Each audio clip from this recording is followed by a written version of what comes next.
Hi, I'm Lisa. And I'm Jonathan. And we're Creative for Learning. Today we're going to answer the eternal question, why do boys love tiny pencils so much? Let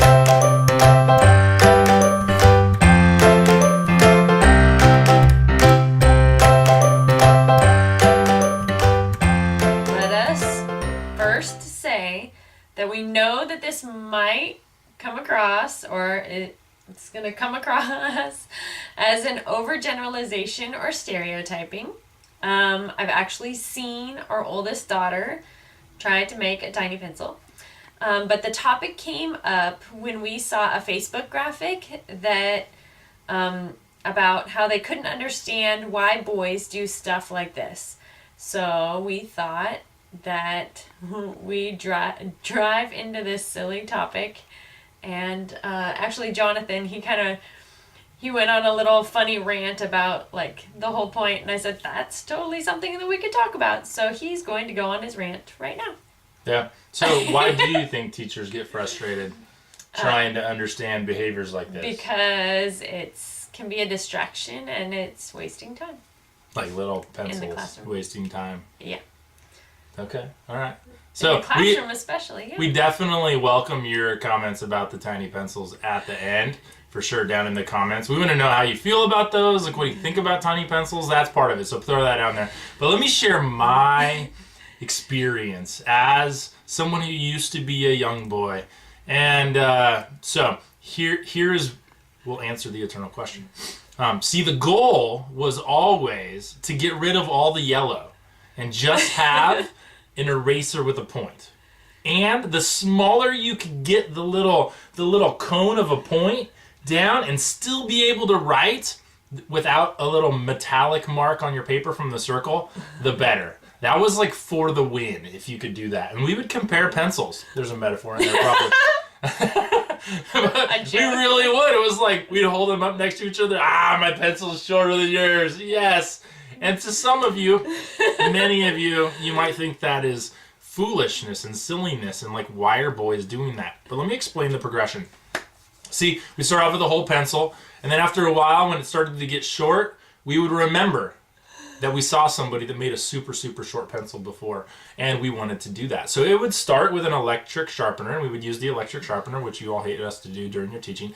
And then later, we'd go to the hand sharpener, and we'd sharpen it all the way down, and there's a point where the hand sharpener can't sharpen the pencil anymore. And from then, some people would stop, but the devoted of us would take those home because we're not allowed to bring knives to school, and we would sharpen them even shorter, right? So when it got dull at school and it was just a little point and you wanted to throw it away and we said, no, I'm not done with that yet, and you thought we were silly, we really weren't, because it wasn't done yet. It could get shorter. So we'd go home and we'd whittle it down to where we could actually still write with the small little nub, which was so hard to hold on the little callus on your... Yeah. How many times did you really do that with like a knife and like whittle it down? I can't remember. It was so many that it's like emotionally endearing to me, this process. This is what...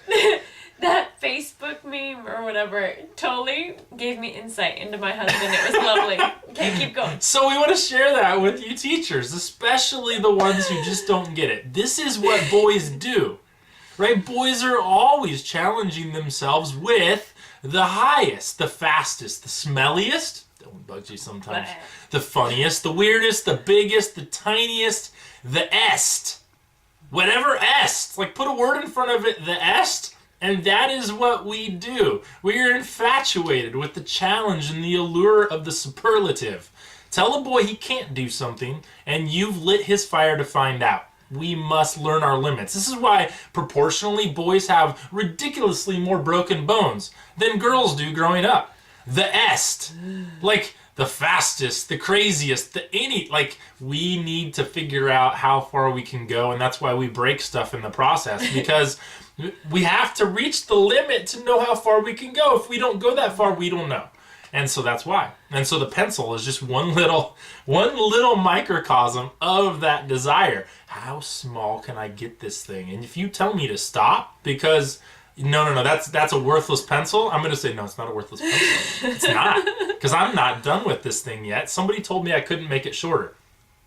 It's really it. Like, that is it. Example. Like, these is some grown men. So we were at a premarital training class, and the class was going on, and there was a couple of us guys who were helping out, and we didn't have anything to do at this time.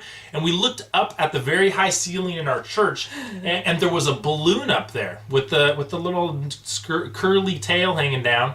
And somebody said, "Hey, we should get that down."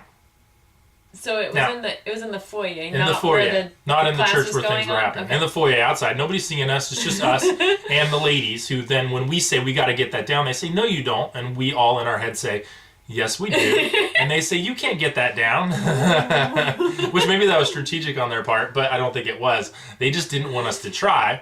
And we had to try. Like, we look at that and we start thinking, how am I going to get that down? How am I going to get... And we try different ways. We're like bringing boards in and making air currents and blowing it and trying to wrap the string around sticks and whatever. It was science. Like, really, if you get down to it, we were trying to use science to get this thing off the ceiling, which we ended up doing with two people holding different hooks and a stick and like using wind currents, and we got the thing. And of course we cheered. Of course we cheered because we had to. Like, we conquered the stupid problem, and because it's not a stupid problem. You may think it is, but that's an insight into, and we just wanted to bring that out. Like, what did the sorry, I interrupted. What did the ladies do? They do this lips together, head, and then the shake. Like, I can't believe you guys. I don't want to say good job, because then you might do it again next time, and I don't want you to do this next time. But inside, like, I can kind of see why you're proud of that, but I don't want you to do that again. That was, like, my interpretation of the faces. Maybe that's the wrong interpretation. I tend to enjoy it. You enjoy it? But then next time... That's because I know your personality. No, okay. Yeah, there you go. So that's we want to share that, right? Because it's going to come up a lot. Like, if you have boys in your class, they're going to do that. Maybe not all of them, but lots of them. And then when we were discussing this topic and how we were going to do this little video about it, I knew that he was going to do most of the talking, and I tried to think of, like, is there anything else I could add? And then I started to think of things that I could add to it, but then I realized that is actually a whole other aspect of boyness and how we handle it in our classrooms, especially as female teachers. And then just the ideas of, like, whether school feminizes boys and that whole, there's so much in there. And like I said at the beginning, this is kind of a generalization. There's girls that would be trying to get the balloon down too and things like that. But we do want to continue the conversation about boyness and such things. So look for that in the future. But until then, embrace and celebrate the pure boyness.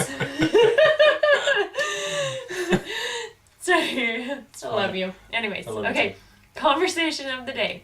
Can you think of a story when students displayed this desire for the superlative, the est? The est.